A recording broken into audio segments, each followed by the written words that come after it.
All right.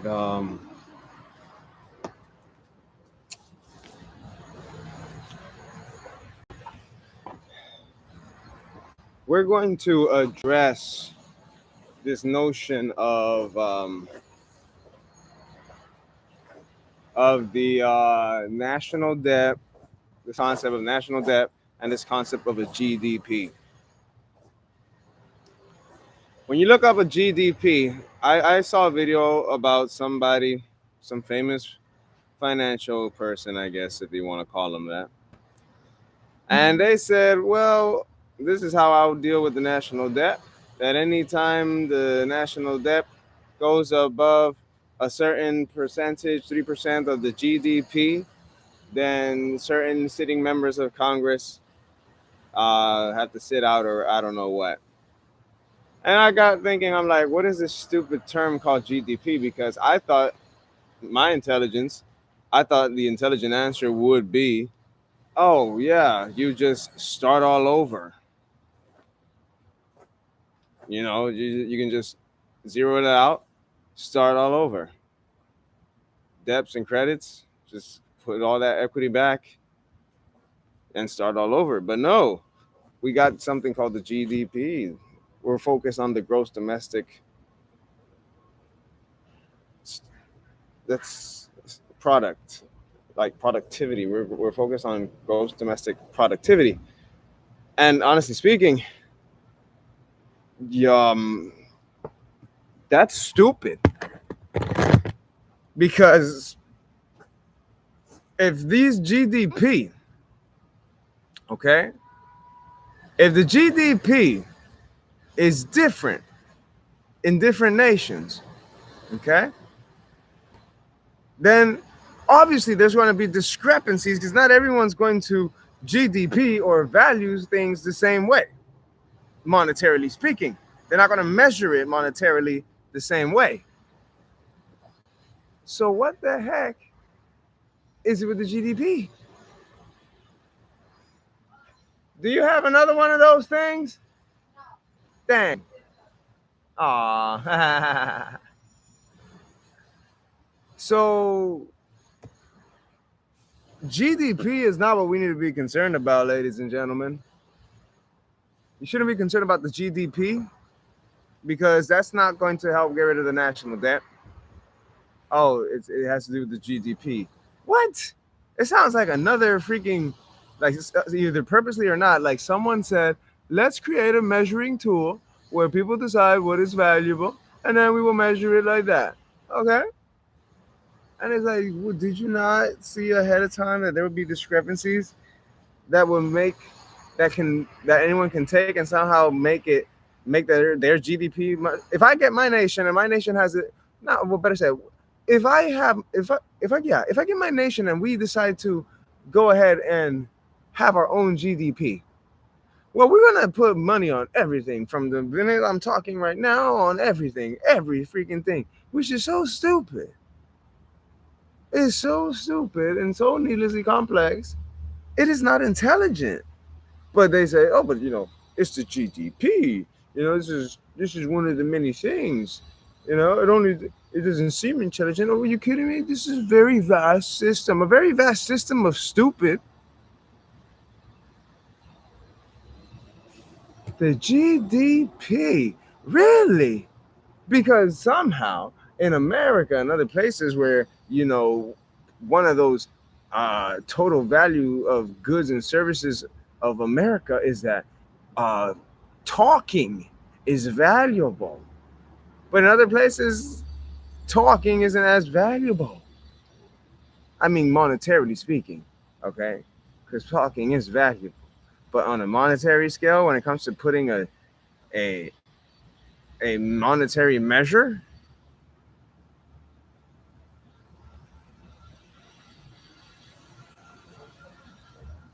let's read how this AI put it.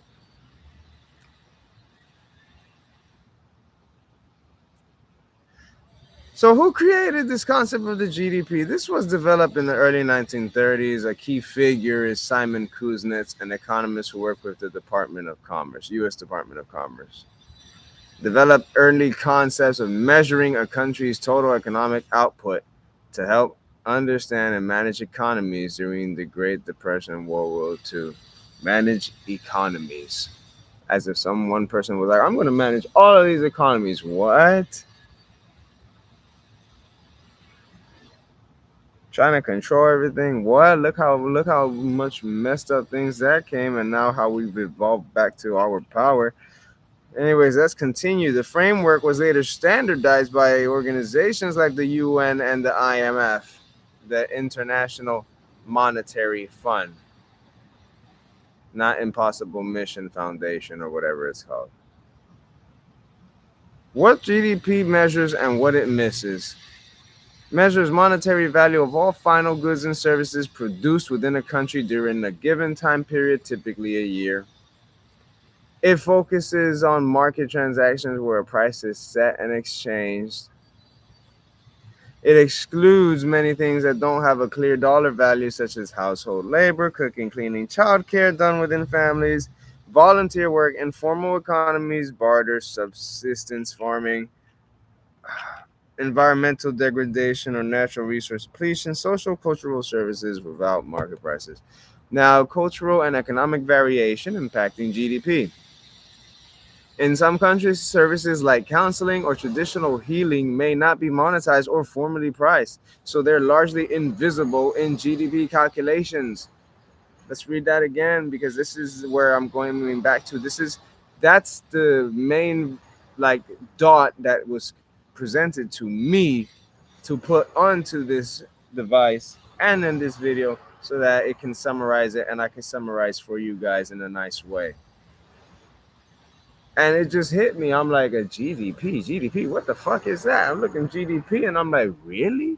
So another wall, another stone, another megalith in front of the infinite flow of money and abundance. Oh, come on, dudes. Seriously.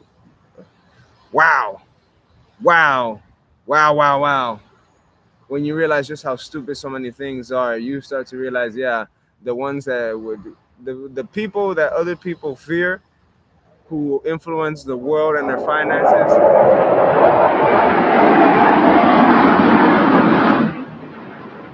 That's cool. The people that other people fear.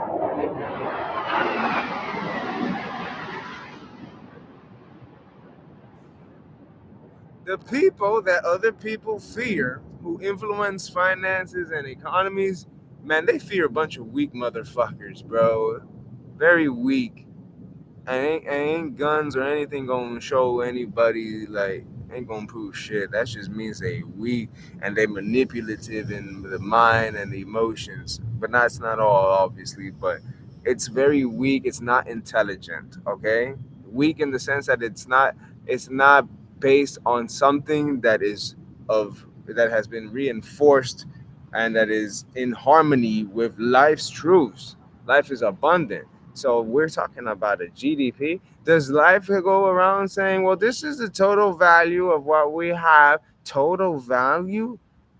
What do you mean total value? You're putting a cap on a world that's abundant? We're putting caps on finances? Wow, man. And then when you realize there are no caps on finances, just a bunch of formalities and paperwork, what are we doing, ladies and gentlemen?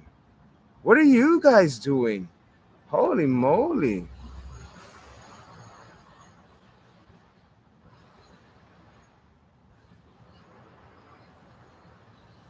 The shadow of GDP, as you said, GDP's shadow is that it doesn't capture all value, especially non monetized, non market activities. Well, now, some people will say, well, if it's not monetized, well, that just means people have a common, people can trade uh, for commodities. I'm like, okay, yeah. Where's the commodity of the freedom and the abundance in comparison in relation to the national debt? because all I see is a bunch of numbers, and those numbers should be seen as commodity. We shouldn't be playing around with these stupid things like wasting time with GDP and old national debt. Like, guys, there is so much to do. There is so much to do. We seriously cannot. People, I'm not gonna say we, because I'm not continuing like that, and I stopped doing that a long time ago. But people, many people need to seriously stop participating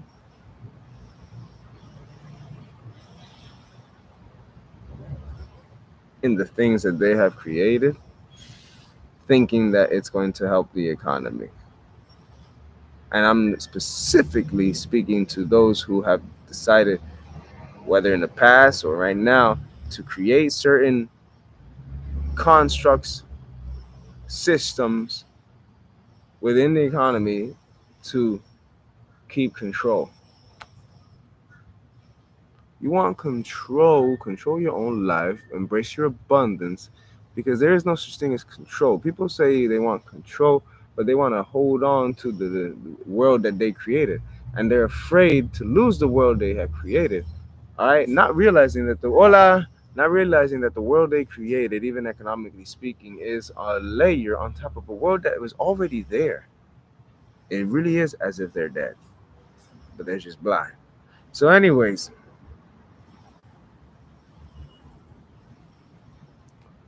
economists and policymakers are aware of this. That's why there are attempts to complement GDP with other measures like Genuine Progress Indicator (GPI), Human Development Index (HDI), Gross National Happiness (GNH), social capital metrics. So I'm pretty sure, ladies and gentlemen, with what I just read there, I never heard of those things. So I'm pretty sure I'm going to look them up. And I bet you there are lots of programs and a lot of resources that can help you, your nations that you are rebuilding, your tribes, your projects, whatever. They will help you, and they will invest in you. Not be They'll invest in you beyond money. Okay, I'm pretty sure that that's out there. Where if you go look, because we know it's out there. People are looking to support each other and grow because we are in the same wavelength of trying to keep things simple and return to simplicity. So was GDP designed to be incomplete? It was designed as a practical tool to quantify quantum economic output where money changes hands.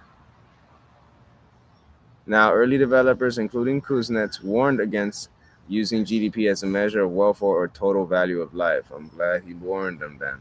Over time, G became the default shorthand for economic health, often misused beyond its original purpose.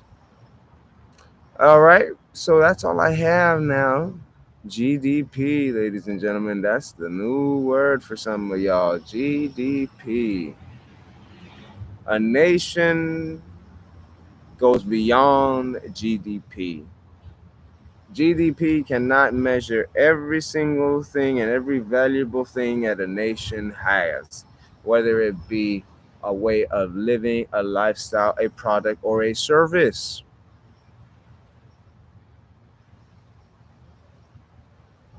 Namaste. That's what I got for y'all. Peace.